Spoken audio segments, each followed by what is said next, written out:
Anda menyaksikan Kompas Bisnis bersama saya Sri Gunawan. Saudara, ketergantungan Indonesia pada dolar Amerika Serikat menyebabkan rupiah sangat rentan berfluktuasi. Secara historikal, dana asing yang keluar dari pasar saham sulit dikendalikan dan berpengaruh ke kurs rupiah. Kini pemerintah mengubah strategi dari yang semula bergantung pada investor asing, kini bergantung pada pengusaha yaitu eksportir. Caranya adalah dengan mengubah aturan parkir devisa hasil ekspor sektor sumber daya alam menjadi 100%.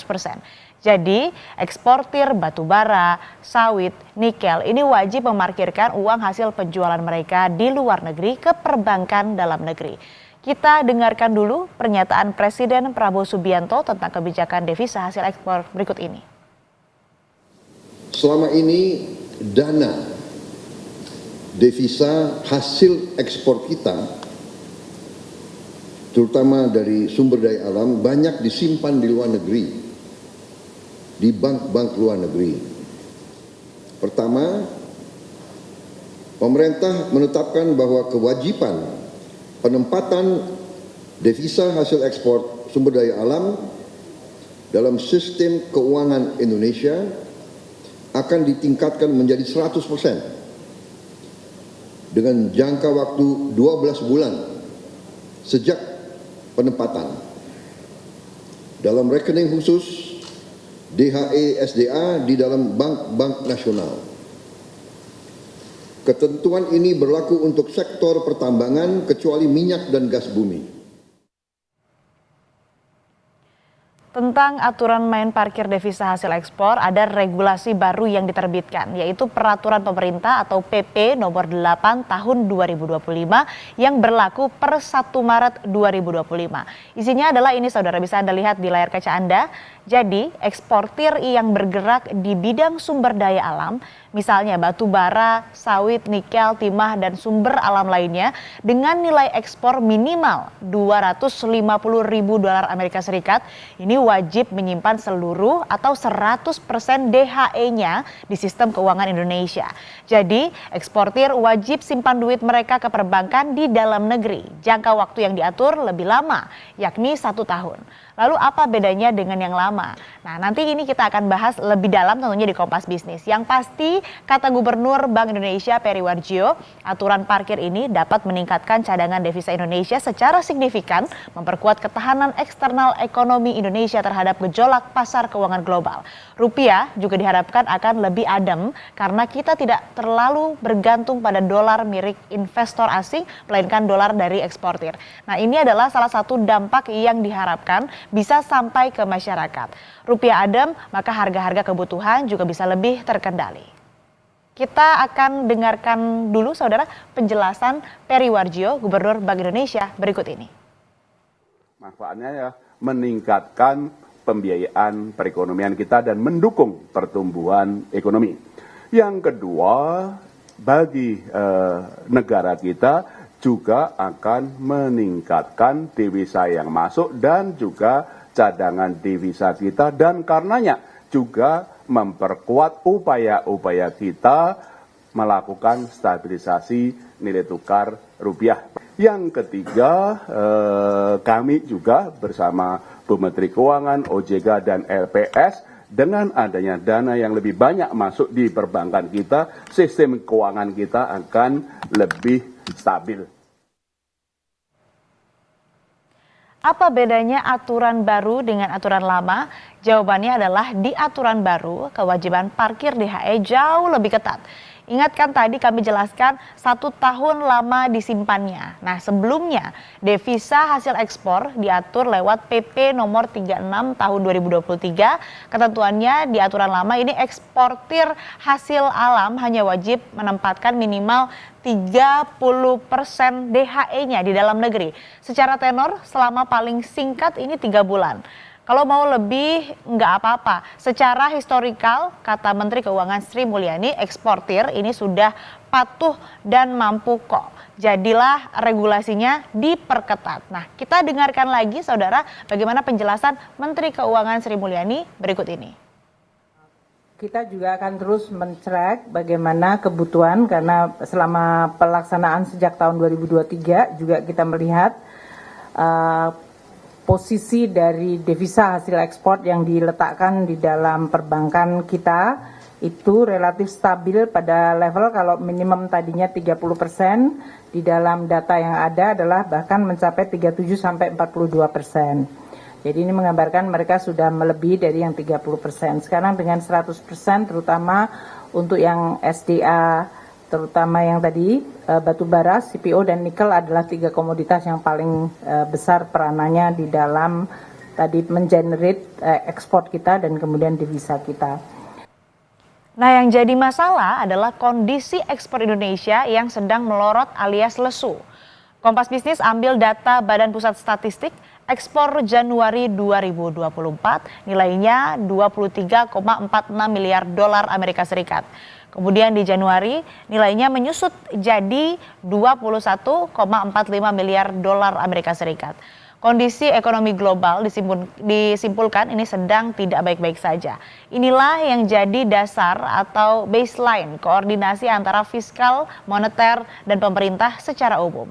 Apakah kalau yakin eksportir patuh, parkir dolarnya di dalam negeri, rapat Dewan Gubernur Bank Indonesia ini akan memotong bunga acuan atau BI rate hari ini?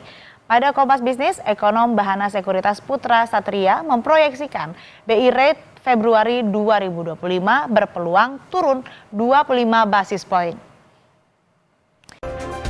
Nilai tukar rupiah jatuh ke atas 16.500 per dolar Amerika Serikat pada penutupan perdagangan akhir Februari 2025.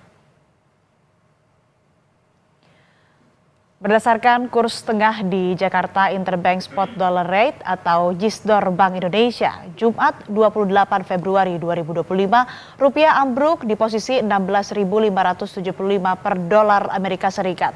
Pada awal pekan lalu atau 24 Februari 2025, nilai tukar rupiah terhadap dolar Amerika Serikat berada di angka 16.303 rupiah dan terus bergerak melemah hingga penutupan perdagangan akhir Februari 2025.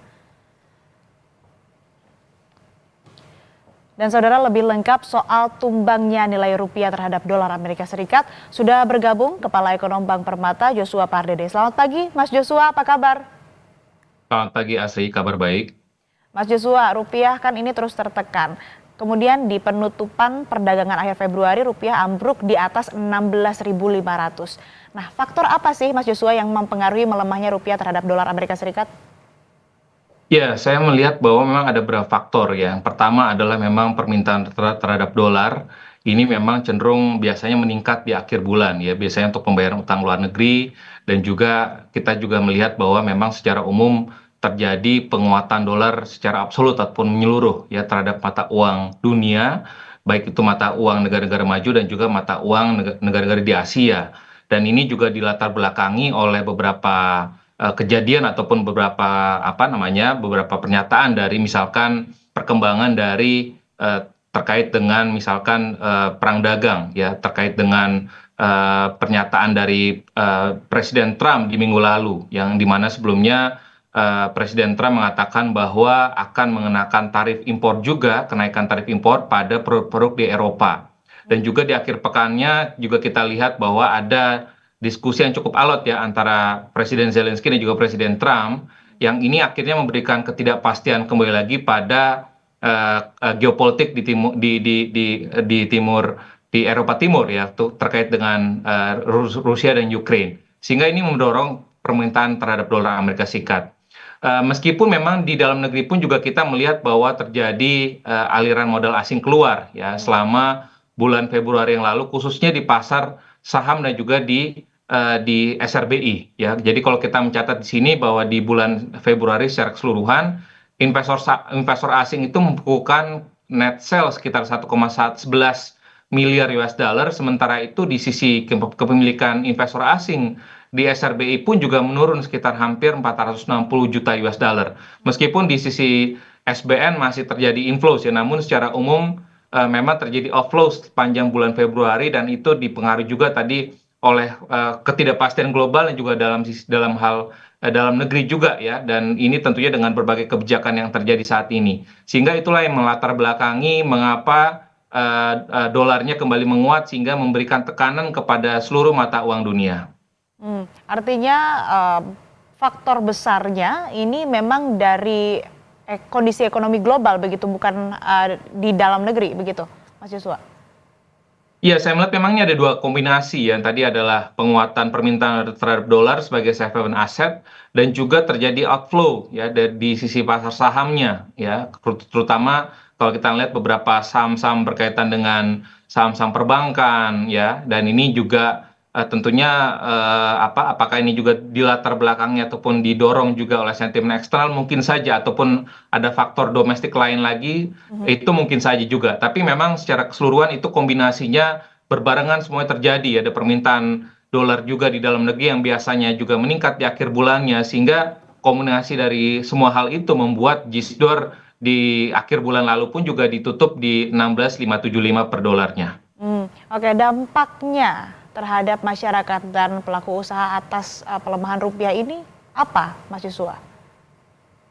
Ya, tentu saya melihat bahwa memang tentunya bagi para pelaku usaha yang cukup mengandalkan ya bahan baku impor, ini akan memberikan tekanan ya, karena tentunya harga-harga impor, ada harga bahan bakunya yang diimpor akan jauh lebih mahal, sehingga ini pun juga akan bisa memberikan tekanan lagi kalau si penjual ataupun si produsen tersebut mempastru ataupun melanjutkan kenaikan harga tersebut kepada konsumen. Namun secara umum sebenarnya, nah mungkin kalau kita lihat pada masyarakat pada umumnya, mungkin pada barang-barang konsumsi yang kita konsumsi ya, barang-barang impor yang kita konsumsi, misalkan seperti kacang kedelai, tempe, tahu, itu kan semuanya impor ya kita ya. Jadi itu pun juga memberikan dampak juga ya kepada beberapa hal, dan juga misalkan BBM juga ya, ini juga berkaitan juga dengan harga BBM juga, karena kalau harga ataupun dolarnya cenderung menguat, tentunya ini akan memberikan dampak juga ya, sehingga ini akan dimungkinkan untuk dipastru kepada konsumen. Namun secara general ya, ini saya ingin tekankan bahwa kalau kita bicara pada masyarakat yang pendapatannya dalam rupiah dan juga belanjanya dalam rupiah, sebenarnya tidak terlalu terekspos ya dengan fluktuasi rupiah saat ini ya, meskipun memang masyarakat mungkin mengkait-kaitkannya dengan kondisi ataupun level rupiah pada saat krisis 9798. Namun yang mungkin kami tekankan sekali lagi bahwa pada saat itu pelemahan rupiah itu dari 4.000 ke 16.000, yang pelemahannya depresiasinya, tingkat depresiasinya lebih dari 100%. Namun yang terjadi saat ini, sekalipun memang sudah melampaui 16.000, tapi tingkat depresiasinya pun juga relatif masih inline ya dengan peers kita di Asia, dan kalau kita lihat juga dari sisi volatilitasnya pun juga, volatilitas rupiah pun juga ini tidak yang paling tinggi ya dibandingkan dengan mata uang Asia lainnya, sehingga ini yang kita perlu tekankan sekali lagi, bahwa tidak sepenuhnya terpengaruh langsung ya kepada masyarakat, khususnya tadi yang berpendapatannya dalam rupiah, yang belanja dalam rupiah. Saya pikir tidak perlu memiliki kepanikan yang terlalu besar ya, tapi yang khususnya tadi para pelaku usaha yang mungkin tadi memiliki exposure impor ya, dan juga pendapatannya ataupun revenue dalam rupiah. Nah, ini mungkin terjadi mismatch di sana, sehingga ini harus dimitigasi dengan melakukan transaksi lindung nilai. Itu dampak terhadap masyarakat secara langsung dan juga pelaku usaha atau terhadap dunia usaha. Kalau dampaknya terhadap utang jatuh tempo Indonesia yang tahun ini mencapai 800 triliun rupiah dan bunga utangnya ini 500 triliun rupiah. Dampaknya seperti apa atas pelemahan rupiah ini, Mas Joshua?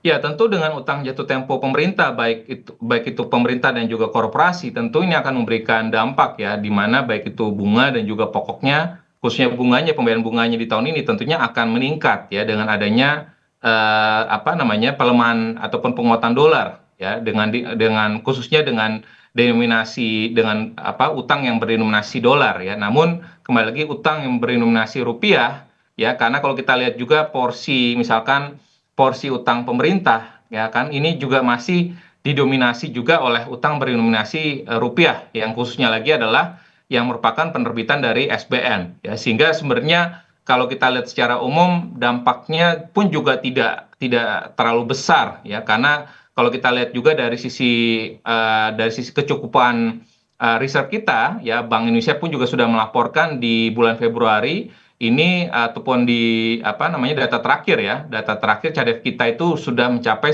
di bulan Januari 156 miliar US dollar. Ini sekitar 6,7 bulan impor ataupun 6,5 bulan impor dan juga pembayaran utang luar negeri pemerintah. Sehingga ini pun juga sudah di atas dari standar internasional 3 bulan impor. Sehingga sehingga saya melihat mungkin tidak ada dampak yang berlebihan ataupun signifikan ya. Namun memang tetap lagi bahwa ini harus di-maintain ataupun harus di-boost juga ya sentimen ataupun confidence level dari para investor khususnya di pasar saham. Oke, tidak begitu signifikan, tapi ya memang ada hal-hal yang perlu dilakukan. Nah, kita sambungkan ke kebijakan terbaru Presiden Prabowo Subianto yang baru saja berlaku begitu ya dari tanggal 1 Maret 2025 soal devisa hasil ekspor atau DHE, di mana ini juga disebutkan oleh Presiden Prabowo Subianto ya harapannya untuk memulihkan rupiah. Ini bagaimana Mas Joshua Anda melihatnya? Apakah kebijakan ini efektif untuk bisa memulihkan rupiah? Ya, kalau kita melihat dari sisi evaluasinya di kebijakan DHE yang sebelum tanggal 1 Maret ini memang sudah cukup baik ya. Memang tetapi dari sisi compliance-nya belum begitu signifikan ya, karena kalau kita lihat dari berbagai pelaku usaha eksportir yang khususnya berkaitan dengan perkebunan CPO itu memang cukup terbebani ya, karena untuk pembiayaan untuk kebutuhan operasionalnya yang memang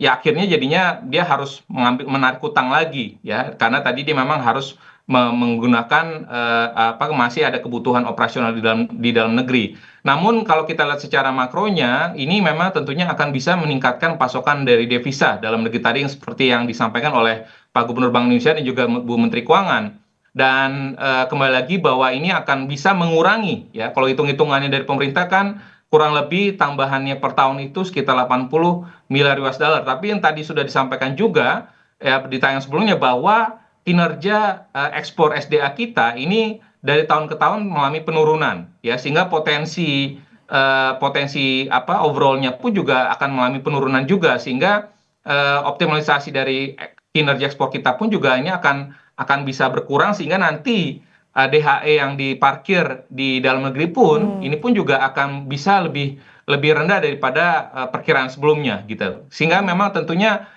dan juga di samping itu pun juga memang ya tadi ya, mungkin saja kalau kita lihat dari sisi mungkin efeknya ini mungkin baru akan terasa dalam jangka menengah ya, tergantung lagi dari kepatuhan eksportir dan juga seberapa besar dampaknya pada cadangan devisa ya. Tapi harapannya dengan adanya kebijakan parkir DHE ini diharapkan ini akan bisa menambah lagi supply falas di dalam negeri, sehingga ini akan membatasi karena tadi kita melihat bahwa ada kebijakannya termasuk juga misalkan untuk misalkan bisa ditukar kewajiban di parkir DHE itu bisa di-exam ataupun bisa dihilangkan apabila dia ekspor ini menukarkan rupiahnya. Ya, sehingga menukarkan menjadi rupiah, sehingga itu kan menambah falas dalam negeri juga gitu, sehingga makanya ini akan bisa dan tentunya ini kalau kita mengikuti PP-nya ini kan cukup banyak ya, kewajibannya sangat detail, tapi intinya adalah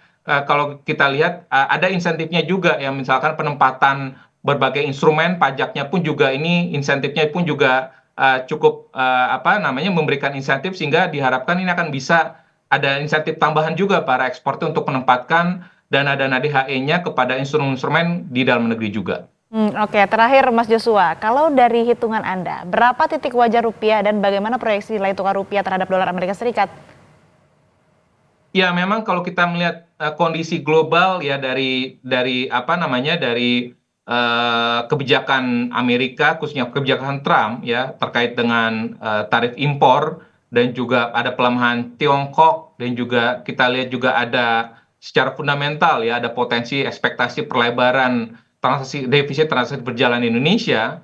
Memang kami melihat bahwa untuk nilai tukar rupiah mungkin akan cenderung stabil di kisaran 16 ribuan ya.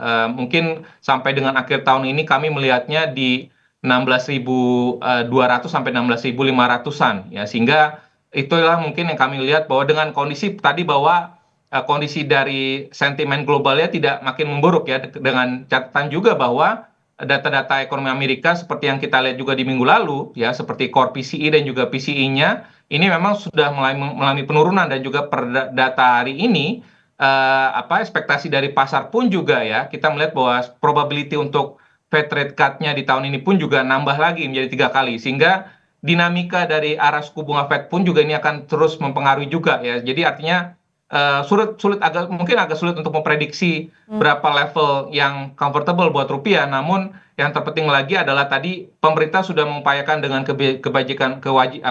kebijakan dari parkir DHE, lalu juga dengan misalkan dengan bank emas ya sebelumnya, dan juga kita harapkan inflows ini pun juga khususnya di pasar saham akan kembali lagi pulih ya, sehingga ini akan bisa menstabilkan nilai tukar rupiah dalam jangka pendek hingga menengah. Ya, artinya semoga kebijakan atau regulasi soal DHE ini bisa setidaknya menjadi salah satu yang mendorong untuk pemulihan rupiah atau nilai tukar rupiah terhadap dolar. Terima kasih Mas Joshua Pardede, Kepala Ekonom Bank Permata, telah bergabung bersama kami di Kompas Bisnis. Sehat selalu. Terima kasih.